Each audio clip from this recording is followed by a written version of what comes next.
along with this stimulus bill comes a lot of different business credits that are out there. These credits range and vary, so I'm going to go over a list of some of the credits that have been elaborated on.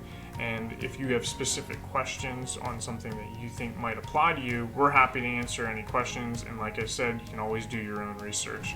So the one credit that's available is the Family Medical Leave Credit.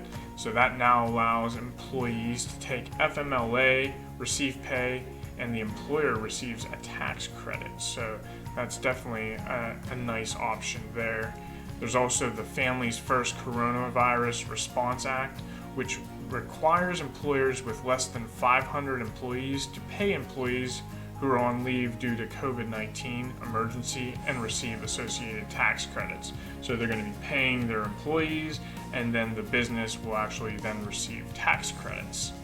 So then also, some individuals are eligible to receive a sick leave if they are self-employed. That's a pretty big one. So if you're self-employed and you got coronavirus and you had to take time off from your business, you can potentially claim a credit. So another big credit that has come out is the Employee Retention Credit. This is a nice one because in the original stimulus bill, if you had received PPP funding, you weren't going to be able to qualify for an employee retention credit.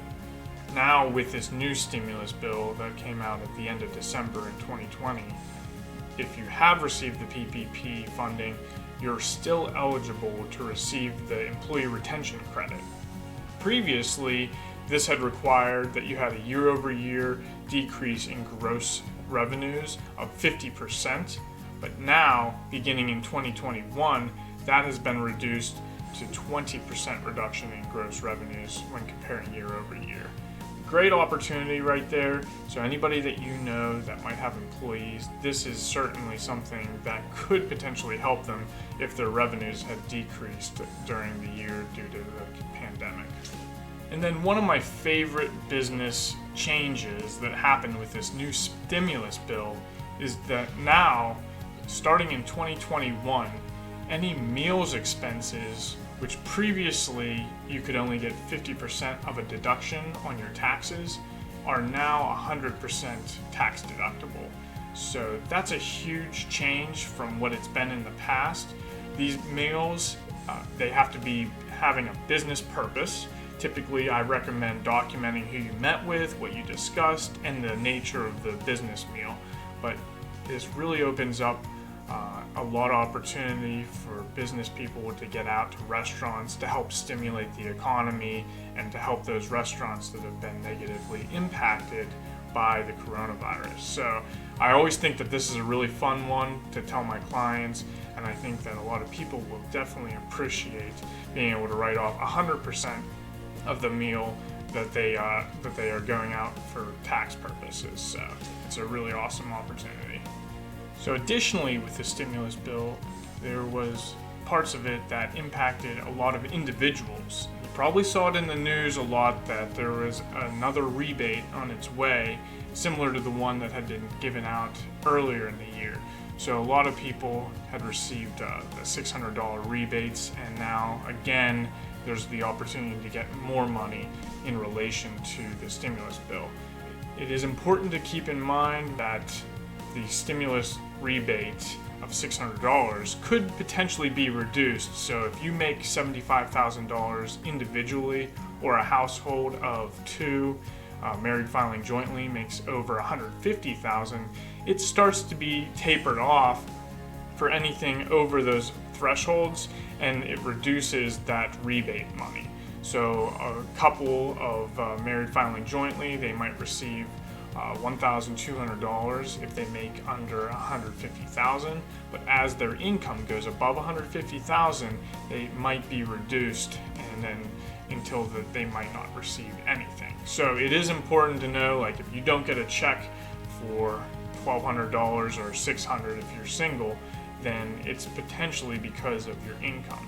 If you do feel as though you didn't get enough money in the rebate because of how much you made, you are able to file your 2020 taxes to be able to claim the amount you believe you should have gotten based on the proper calculations. So work with a tax advisor or feel free to ask us any questions that you might have in order to make sure that you're getting the right rebate and file your taxes for 2020 properly. So another nice item relating to the stimulus bill is the ability now to deduct charitable contributions even if you're not itemizing. So that charitable contribution amount is roughly $300 per person, so $300 for a single person filing or $600 for married filing jointly.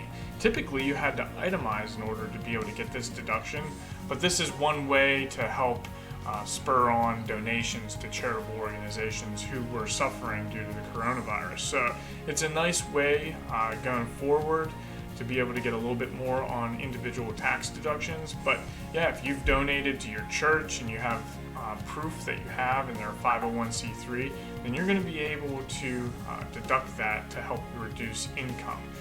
Talk to your tax professional just to make sure that you're doing it properly, but the way the stimulus bill is reading, individuals will benefit from that.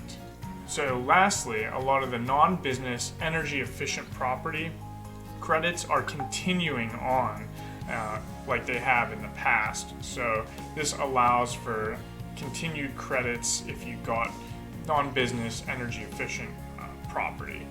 A lot of times that's if you have an energy efficient furnace, energy efficient hot water heater, maybe a solar panel system on your roof. So there's a lot of different items that can fall under this category. If you've gotten new windows, perhaps new doors that are considered energy efficient, keep those things in mind as you go to your tax preparer, because you could potentially get some credits, and it definitely equates to some money in your pocket if you haven't used those in the past. So this new stimulus bill has a lot of information included within it. A lot of professionals are still figuring out all of the information that was included in it. A lot of the items I've read off today are the highlights from this new bill. You should definitely speak with your accountant or your banker or any person that helps give you guidance on this.